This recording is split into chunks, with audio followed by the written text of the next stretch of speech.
তবে ঠান্ডা পড়ছে, তবেই নিয়ে আসছে ফুলকপি। তা ফুলকপি দিয়ে কি বানাই, ভাবলাম দুধ দিয়েই তৈরি করি। সাদা তেলের মধ্যে প্রথমে ফুলকপিটারে ভালো করে ভাইজা নিছি, নুন দিয়া। হলুদ আমি একদমই ব্যবহার করুম না। ভালো করে ভাইজা ঢাকা দিয়া একদম তুইলা নিছি। তারপর ওই সাদা তেলের মধ্যে খানিকটা ঘি দিয়া দেবো, আর রসুন পেঁয়াজ আদা একবারেই বাইটটা নিয়ে ভাইজা নিব। নিয়ে খানিকটা কাঁচা লঙ্কা দিয়া একদম নারকেলটারে কুড়াইয়া দিয়া দিছি। সামান্য পরিমাণে নুন আর দিয়া দেবো টক দই। টক দইটা একদম কম আঁচেতে কইরা দিতে লাগবো। অল্প অল্প খানিক দিয়া গেছি, আর সামান্য গরম মশলা দিয়া ভালো করে ফুলকপিটারে নাইরা চাইরা গরম জল দিয়া একদম প্রথমে ঢাইকা রেখা দেবো। তাহলে ফুলকপিগুলি সেদ্ধও হয়ে যাব।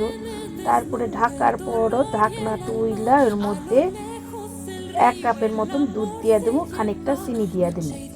চিনি দিলে পরে যে টক টক স্বাদটা সেটাও চলে যাইব, আর খাইতেও অসাধারণ হয়।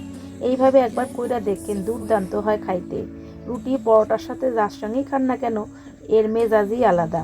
খাইয়া অবশ্যই দেখেন, আর কেমন লাগলো অবশ্যই কমেন্টে জানাইয়েন। ভালো লাগলে একটু শেয়ার কইরেন, আর সাবস্ক্রাইব কইরেন।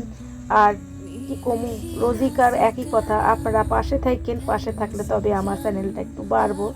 আপনাদের কাছে একটাই রিকোয়েস্ট, আপনারা অন্তত দেখেন ভিডিওগুলি কেমন লাগলো। যদি ভালো লাগে অবশ্যই লাইক শেয়ার করেন। আজকের মতন টাটা।